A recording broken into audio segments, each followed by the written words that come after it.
Bienvenue sur NAPDMB, n'ayons pas peur des mots bibliques, la chaîne qui vous dit tout sans tabou. Aujourd'hui, le mot sera la langue. La langue, dans la Bible, apparaît plus de 220 fois. C'est assez conséquent pour pouvoir en parler aujourd'hui. Il y a une expression qui dit il faut tourner 7 fois sa langue dans sa bouche avant de parler. En fait, cette expression signifie qu'il faut bien réfléchir minutieusement avant de parler, afin de ne pas regretter d'avoir trop parlé, d'avoir pas trop parlé, si trop parlé, mais d'avoir parlé rapidement. Cette expression est arrivée dans le dictionnaire de l'Académie française en 1835.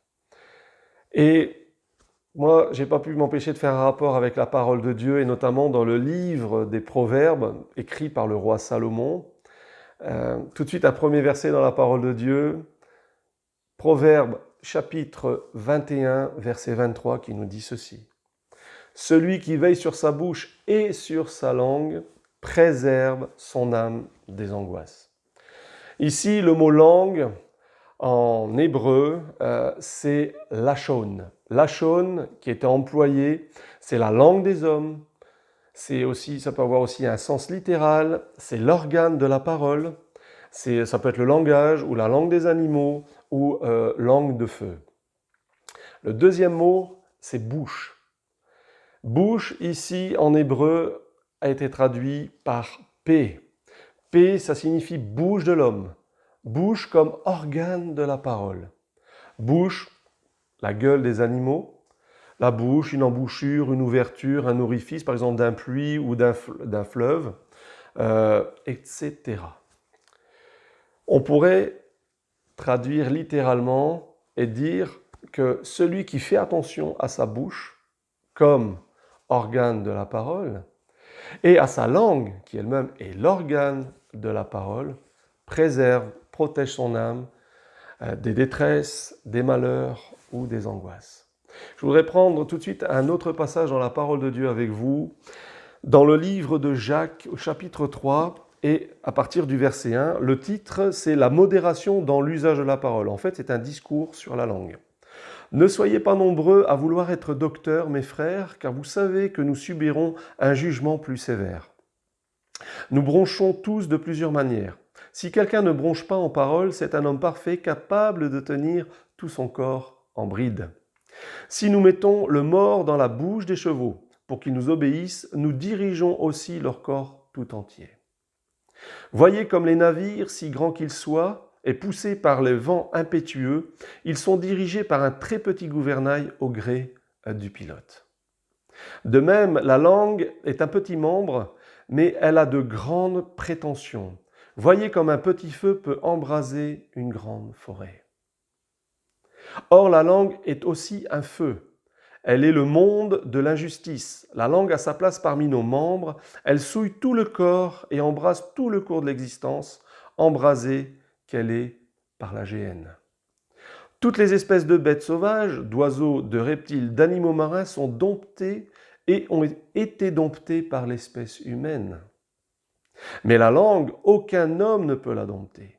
C'est un mal qu'on ne peut maîtriser, elle est pleine de venin mortel. Par elle, nous bénissons le Seigneur notre Père et par elle, nous maudissons les hommes faits à l'image de Dieu. De la même bouche sortent la bénédiction et la malédiction. Il ne faut pas, mes frères, qu'il en soit ainsi. La source fait-elle jaillir par le même orifice l'eau douce et l'eau amère ? Un figuier, mes frères, peut-il produire des olives ou une vigne des figues ?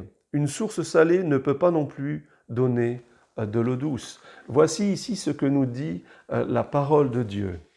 Le mot langue a été repris 4 fois ici dans ce passage que je viens de lire. Et le mot qui a été employé ici en grec, c'est glossa. Glossa qui a donné la glossolalie, donc le parler en langue. Mais glossa signifie la langue, un membre du corps, l'organe de la parole, une langue, le langage ou un dialecte d'un peuple particulier qui est distinct de celui, par exemple, des autres nations.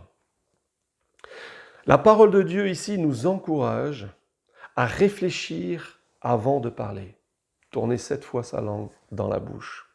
Car la langue, notre langue, est parfois très difficile à maîtriser. Ça me fait penser aussi que la maîtrise de soi est un fruit de l'esprit.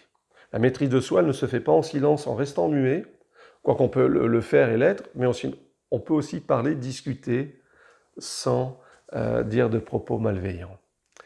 Elle est aussi, on peut tenir notre langue en bride, et cela est nécessaire parfois, je dois le reconnaître, parce qu'un petit feu peut devenir un incendie.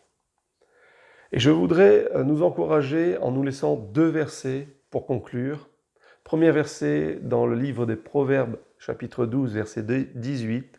Celui qui parle à la légère blesse comme une épée, tandis que la langue des sages apporte la guérison, nous dit la parole. Et le dernier verset qui se trouve dans Proverbes, chapitre 15, verset 4.